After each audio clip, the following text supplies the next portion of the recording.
দুনিয়াকে কখনো অন্তরস্থান দিবেন না। যারাই দুনিয়াকে অন্তরস্থান দিয়েছে তাদের জীবনটাই নষ্ট হয়ে গিয়েছে।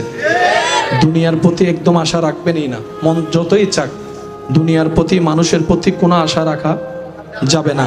যত অন্তরের আশা সব থাকবে আল্লাহর রহমতের দরবারে। কথা বলেন ঠিক কিনা?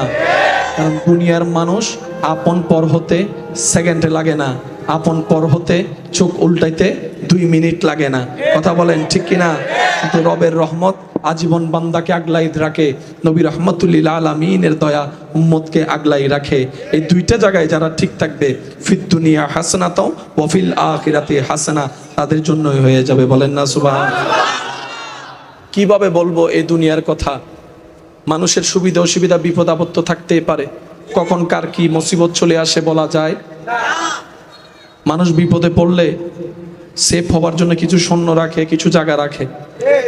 প্রায় সময় দেখবেন মানুষ বিপদে পড়ে, ঠেকায় পড়ে, যেই জিনিসগুলা বিক্রি করে সেগুলা কেনার মতো মানুষ আপন রক্তের মানুষই হয়, কাছের মানুষই বেশি হয়। বিপদের সাহায্য করবে না, কিন্তু ঠেকাই পড়তে দেখলে 50 লাখ টাকা জায়গা আপনার কাছ থেকে 20 লাখ টাকা দিয়ে চেয়ে বসবে। কথা বলেন ঠিক কিনা? আর একটু জোরে বলেন ঠিক কিনা? এটার নাম কি? বলেন না, এটার নাম কি? এখানে অনেক দোকানদার আছেন, ভালো ব্যবসা আছে। আজকে চোখটা বন্ধ করেন, কালকে আপনার ছেলে মেয়েকে ঢুকতে দিবে না। এরকম আশেপাশে অনেক মানুষ হাঁ করে তাকায় আছে। কার উপর ভরসা করছেন? কার নামে জায়গা জমিন লিখে দিচ্ছেন? আরে অনেক মানুষ তো নিজের মা বাবার কাছ থেকে জায়গা জমিন পাওয়ার পরে সন্তানও মা বাবাকে ঘর থেকে বের করে দেয়। ডান হাত তুলে দেখাই, বলো ঠিক কিনা? বিপদ আপদ কষ্ট মুসিবত সবারই আছে। আপনারটা যেমন অন্য কাউকে জানতে দেন না, তারটাও আপনার কাছে অজানা।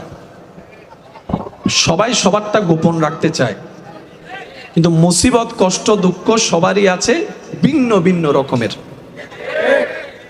কারো টাকা নিয়ে টেনশন, তো কারো শরীর নিয়ে টেনশন। আর যার মোটামুটি সব কিছু আছে, তার স্বামী নিয়ে টেনশন, নয়তো স্ত্রী নিয়ে টেনশন। আছে না নাই? বলেন না, আছে না নাই? এক একজনের টেনশন, মুসিবত, বিপদ এক এক রকম।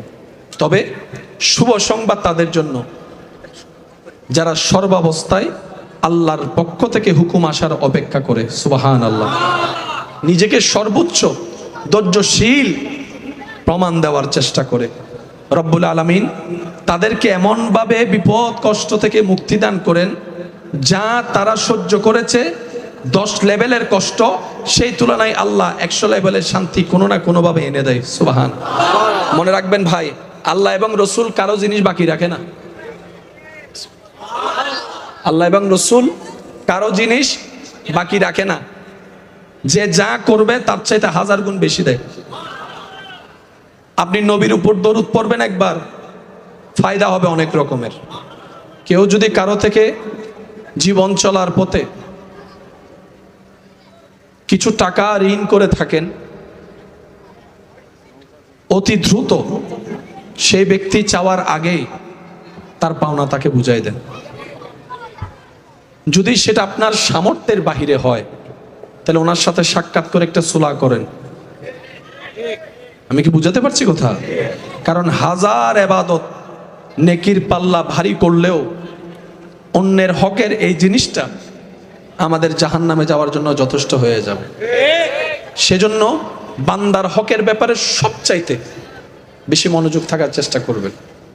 এই জবান যেন অন্যায়ভাবে কারো কষ্টের কারণ না হয়, এই হাত যেন কারো কষ্টের কারণে সাক্ষী না হয়। কারো অন্তরকে এমনভাবে আঘাত দেওয়া যাবে না যে সে অন্তরের কষ্ট সহ্য করতে না পেরে রবের দরবারে সিজদা দিয়ে চোখের পানি ফেলে ফেলে আপনার আমার বিপক্ষে নালিশ দিবে।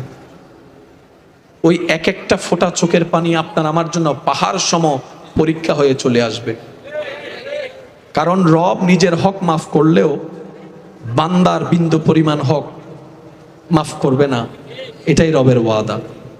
আল্লাহ তাআলা আমাদের সবাইকে নবীর আদর্শের সাথে জীবন সম্পৃক্ত করার তৌফিক দান করুক। আমিন।